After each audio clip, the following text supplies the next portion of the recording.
एक राजा के 7 बेटे और एक बेटी थी, जो खुशी खुशी अपना जीवन बिता रहे थे।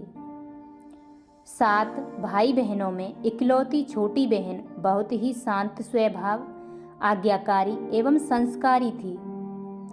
उनमें सबसे बड़े भाई का विवाह हो चुका था। 7 भाइयों में सबसे छोटा भाई एक आंख से अंधा था। छोटे भाई के दिल में अपनी इकलौती बहन के लिए बड़ा प्यार एवं लगाव था। एक दिन बड़े राजकुमार अपनी पत्नी और अपने छोटे भाइयों को साथ लेकर अपने खेतों में काम करने चले गए।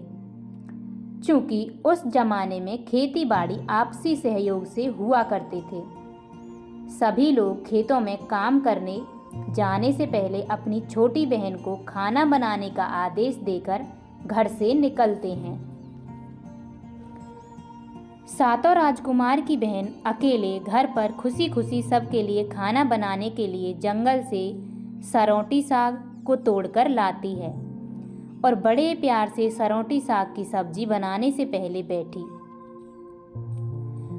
बैठी से साग को काटने लगी। बैठी एक प्रकार की दरांती होती है, ठीक है। इसी दौरान वह अपनी उंगली भी काट बैठती है और रक्त की एक तेज धार निकलने लगती है, जिससे उसका पूरा हाथ खून खून हो जाता है। जब राजकुमारी सोचने लगती है कि क्या करूं, अगर घर के दीवार में खून को पोंछूंगी तो भैया लोग देख लेंगे और चिंता करेंगे, और यदि अपने कपड़े से पोंछूंगी तो भाभी खून लगा कपड़ा देखकर खाना नहीं खाएगी। राजकुमारी इस डर से सब्जी पकाने वाले छाता साग में सारा खून पोंछकर खून को बहने से रोकती है। इसी खून लगे साग को सब्जी बनाती है। जब उसके सारे भाई और भाभी अपने खेतों से लौटते हैं तो छोटी बहन हमेशा की तरह सभी के लिए साफ थाली में खाना और मिट्टी के लोटे में पीने के लिए पानी देती है, और सभी एक साथ खाना खाते हैं और पके हुए साग को खाकर खाने की जमकर तारीफ करते हैं। और वे सब अपनी बहन से पूछते हैं कि बहन, तुम्हारे द्वारा बना हुआ यह साग बहुत बार खाए हैं, परंतु आज की बनी सब्जी का स्वाद बहुत ही अद्भुत है। बताओ ना कैसे और क्या क्या मिलाकर इतना स्वादिष्ट सब्जी बनाई हो। पहले तो राजकुमारी डर से सहम गई कि कहीं भाइयों को पता न चल जाए कि मेरे हाथ की अंगुली कट गई है। फिर वह थोड़ा सोचकर बोलती है कि कुछ नहीं भैया, जैसा हमेशा की तरह सब्जी पकाती हूँ वैसे ही तो बनाई है। राजकुमारी अगले दिन 7 भाइयों के अनुरोध पर फिर से एक बार वही छाता साग की सब्जी बनाती है, परंतु भाइयों को पिछले दिन के जैसा स्वाद नहीं मिलता। फिर ऐसा ही अनुरोध 3-4 बार हुआ, लेकिन खून लगे साग का स्वाद उनके मन मस्तिष्क से उतर ही नहीं रहा था। असलियत जानने की जिज्ञासावश 7 भाई और भाभी ने उससे उस दिन के खाने के बनाने के तरीके के बारे में पूछा। मजबूरन राजकुमारी को सारी घटना बतानी पड़ी। सच्चाई मालूम होने पर 5वां भाई, जो बहुत ही लालची किस्म का था, उसने बाकी भाइयों से कहा कि बहन का खून इतना स्वादिष्ट लगा तो इसका मांस कितना स्वादिष्ट होगा। यह बोलकर सभी भाइयों के बीच चर्चा करने लगता है। सबसे छोटे भाई को छोड़कर बाकी भाइयों ने राजकुमारी को मारकर उसका मांस खाने को राजी हो गए थे। मांस खाने की सोचकर उन सभी के मुंह से लार टपकने लगता है। भाइयों के मन में स्वादिष्ट खाना खाने के लिए वे कितना लालची बन गए, इसका आभास राजकुमारी को हो गया। इस प्रकार उसके भाई उनकी मांस खाने की लालसा रखते हैं। एक दिन 7 भाई शिकार खेलने के बहाने राजकुमारी को लेकर घने जंगल में लेकर चले जाते हैं, जहां पूर्व से निर्मित 4 केंद के वृक्षों पर बने मचान के नीचे पहुंचते हैं, जिस पर अपनी बहन को यह झूठ बोलकर चढ़ने के लिए बोलते हैं कि इस मचान पर जंगली जानवर तुम पर हमला नहीं कर सकेंगे। इस प्रकार सातों भाई अपनी बहन को मचान पर बैठाकर अपना अपना धनुष लेकर शिकार करने का ढोंग करते हैं। तब राजकुमारी को पूरा आभास हो चुका था कि आज उसका आखिरी दिन है, लेकिन वह चाहती थी कि उनके भाइयों की इच्छा पूर्ण हो, इसलिए भी वह मचान में जाकर बैठ गई थी। फिर भी सभी भाई केंद्र के वृक्ष पर बने मचान से कुछ दूरी पर स्थित टोंगरी यानी कि छोटा पहाड़ पर अपने अपने धनुष बाण के साथ पहुंचते हैं और एक चट्टान पर बारी बारी से अपने बाणों को तेज धार प्रदान करते हैं। टोंगरी के ऊपर सबसे पहले बड़ा भाई अपने तीर को चट्टान में धार करता है और अपनी बहन पर धनुष से निशाना लगाकर तीर छोड़ता है। तभी राजकुमारी पूरी बातों को समझ जाती है कि भाइयों का क्या इरादा है और अपनी मातृभाषा में गीत को गाने लगती है। बिंदु बिंदु दादा छाती तायक तायक, अर्थात जान से मारना ही है दादा साहेब तो तीर को सीधे मेरी छाती में वार करो, इधर उधर तीर क्यों चला रहे हो। फिर सभी भाई बारी बारी से अपने तीर के धार को तेज करते हैं और राजकुमारी पर निशाना लगाकर तीरों को छोड़ते हैं। 6 भाइयों का निशाना खाली जाता है और 7वां भाई जो सबसे छोटा था वह तीर चलाने में निपुण था। उसने तीर चलाने से इनकार कर दिया था क्योंकि उसे अपनी छोटी बहन से बहुत लगाव था और धनुष बाण चलाने में 7 राजकुमार में सबसे निपुण था।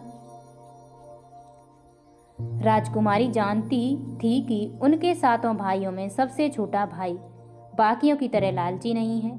6 भाई छोटे भाई पर पूरा दबाव डालते हुए आदेश देते हैं कि अगर वह तीर नहीं चलाएगा तो बहन की तरह उसे भी मार देंगे।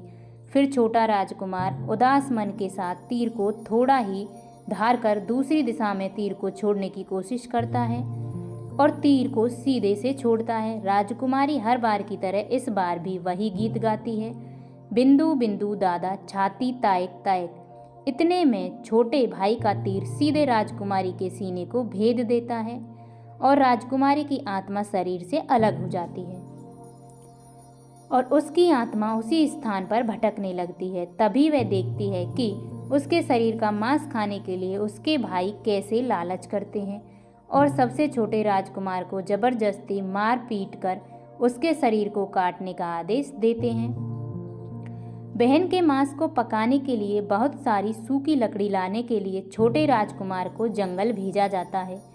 छोटा भाई जंगल में खोज खोज कर ढेर सारा लकड़ी जमा करता है और सोचता है कि कैसे इतनी सारी लकड़ी को ले जाऊंगा। दादा जो रस्सी दिए हैं वो भी 7 टुकड़ों में दिए हैं, उन्हें जोड़ने पर भी यह रस्सी इन लकड़ियों को नहीं बांध पाएगी। देर होने के डर से राजकुमार उदास होकर रोने लगता है और उसके आंखों से आंसू धरती पर गिरने लगते हैं। वह अपनी बहन को याद करके ही रो रहा होता है कि तभी एक नाग देवता वहां आते हैं और पूछते हैं कि क्यों रो रहे हो राजकुमार। वह इधर उधर देखता है किंतु कोई भी नजर नहीं आता। फिर राजकुमार को नाग देवता दिखते हैं और राजकुमार नाग देवता को अपनी पूरी आपबीती सुनाते हैं। फिर नाग देवता उसे कहते हैं कि मैं लकड़ी में रस्सी की भांति लिपट जाता हूँ और तुम जैसे ही लकड़ी वहाँ रखोगे तो मैं धीरे धीरे से निकल आऊँगा। और राजकुमार ऐसा ही करते हैं। सभी बड़े भाई यह देखकर चकित रह जाते हैं कि कैसे उनका छोटा भाई रस्सी के 7 टुकड़े होने के बावजूद भी जंगल से इतना सारा लकड़ी लेकर आता है।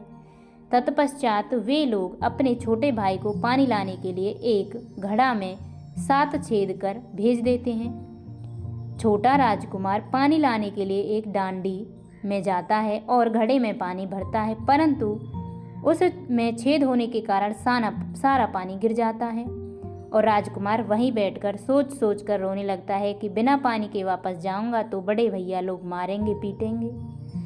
यह सारी घटना को डांडी में मेंढक, केकड़ा और मछली सुन व देख रहे थे और वे तीनों राजकुमार को रोता देखकर पूछते हैं कि क्यों रो रहे हो।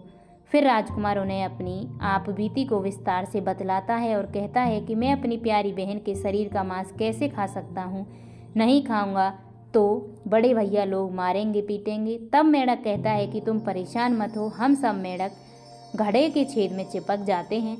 फिर मछली और केकड़ा बोलते हैं कि तुम हमें लेकर चलो, तुम्हारे भाई जब राजकुमारी के मांस को खाएंगे तब तुम मछली को खाना, और जब वे हड्डी को खाएंगे तब तुम केकड़े को खाना। बड़े भाइयों को शक नहीं होगा। फिर राजकुमार ने बिल्कुल वैसा ही किया जैसे केकड़े और मछली ने कहा था। रात को जब राजकुमारी का पका हुआ मांस खाने को परोसा गया तब बड़े भाइयों से छिपाकर वह मांस को दीमक के तिलहे में डाल देता है और समय बीतने पर वहां बांस का एक बड़ा बुदा उगता है। इस घटना के वर्षों बाद एक भीख मांगने वाला जोगी उसी बसोंदा के पास से गुजर रहा था और वह सुंदर सुंदर बांस के बुदा को देखकर सोचता है कि अगर इतने सुंदर बांस से केंद्रा बनाया जाए तो कितना सुरीला धुल निकलेगा। उसी क्षण बांस से आवाज आती है, ना काट काट रे जोगी, ई तो लागे भैया रोपल बांस। जोगी फिर भी बांस को काटता है। जोगी इसी उद्देश्य से एक मोटा बांस का टुकड़ा काट कर ले जाता है कि इस बांस का आवाज इतना सुंदर है, यदि केंद्रा बनाएंगे तो कितना मधुर आवाज निकलेगा। और जोगी इस बांस से एक सुंदर केंद्रा का निर्माण करता है।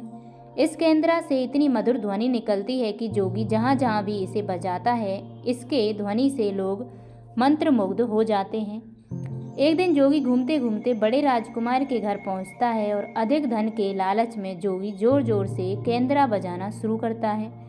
परंतु इस बार केंद्रा का मीठा सुरीला स्वर कर्कश हो जाता है और जब भी जोगी कुछ नया धुन बजाने की कोशिश करता है, बार बार एक ही धुन निकलता है, ना बाज रे केंद्रा, ई तो लगो मोर दुश्मन का घर। बार बार यही धुन निकलने पर बड़ा राजकुमार मार पीट कर जोगी को अपने घर से भगा देता है। ऐसे ही घूमते घूमते जोगी हर भाई के घर जाता है, लेकिन हर बार की भांति वही धुन, ना बाज रे केंद्रा, ई तो लगे मोर दुश्मन का घर, बजता है। यह धुन सुन सारे भाई जोगी को डांट डपट कर भगा देते हैं। सबसे अंत में जोगी छोटे राजकुमार के घर पहुंचता है। छोटे भाई के घर के आंगन में प्रवेश करते ही केंद्रा खुद ही बजने लगता है, जोर जोर से, बाजरे केंद्रा, ई तो लगे मोर छोट भैया का घर। बड़ा ही मधुर मीठे स्वर का धुन सुनकर छोटा राजकुमार चंद्राकर मोहित हो जाता है और यह धुन सुनकर छोटे राजकुमार से रहा नहीं गया और जोगी से केंद्रा की मुंह मांगी सोने की मोहरें देकर उसे खरीद लेता है तथा जोगी को अच्छे से मेहमान नवाजी कर अच्छे से विदा कर भेज देता है। धीरे धीरे समय बीतता है और छोटे राजकुमार अपने काम से कुछ दिनों के लिए बाहर जाते हैं। जब वह वापस लौटता है तो देखता है कि उसका कमरा बहुत सुंदर ढंग से सजा हुआ है और घर के सारे बर्तन अच्छे तरीके से रखे हुए हैं। तब छोटा राजकुमार सोचता है कि हमेशा मेरे कमरे की साफ सफाई घर के नौकर करते हैं, लेकिन कभी भी इतना सुंदर सजाया नहीं गया है। फिर राजकुमार अपने नौकरों से पूछताछ करते हैं कि मेरे कमरे को इतना सुंदर किसने सजाया है। नौकरों के मना करने पर राजकुमार सोचते हैं शायद कोई भाभी आई होंगी और मेरे कमरे को सजा कर गई होंगी। जब भी राजकुमार घर से बाहर काम के लिए जाते, यह घटना हर बार देखने को मिलती और लगातार होने के कारण राजकुमार के मन में जानने की जिज्ञासा उमड़ने लगी। आखिर मेरे घर को इतने सुंदर ढंग से कौन सजावट करता है। वह अपने भाइयों तथा भाभियों से भी पूछता है और वो लोग इनकार कर देते हैं। एक दिन राजकुमार सच्चाई पता लगाने के लिए किसी काम का बहाना कर बाहर जा रहे हैं बोलकर निकलते हैं और छुपकर पुनः वापस आकर अपने कमरे में रखे खजूर के गोल मुड़े हुए चटाई के अंदर छिप जाते हैं। कुछ समय इंतजार के बाद राजकुमार देखते हैं कि एक खूबसूरत सी लड़की केंद्रा से निकलकर कमरे के अंदर आती है और सारे कमरे की सफाई कर वापस उसी केंद्रा में समा जाती है। यह देख राजकुमार की आंखें खुली की खुली रह जाती हैं, चूंकि उस लड़की की शक्ल राजकुमार की छोटी बहन के जैसी होती है। राजकुमार अगले दिन फिर से एक बार उसी प्रकार छुप जाते हैं और जैसे ही वह सुंदर लड़की पूरे कमरे की साफ सफाई का काम खत्म कर वापस केंद्रा में जाने वाली होती है, तब छोटे राजकुमार उस लड़की का हाथ पकड़ लेते हैं और तुरंत केंद्रा को जला देते हैं, जिसके बाद वह लड़की हमेशा के लिए मानव रूप में परिवर्तित हो जाती है और दोनों भाई बहन खुशी खुशी अपना जीवन व्यतीत करते हैं। आज भी हर गांव में आषाढ़ी पूजा के दिन बकरा कटता है और पूरे गांव के घरों में प्रसाद स्वरूप बकरा का मांस खाया जाता है और सतबेनी नामक पूजा स्थान पर वहीं सरौटी साग को चढ़ाया जाता है।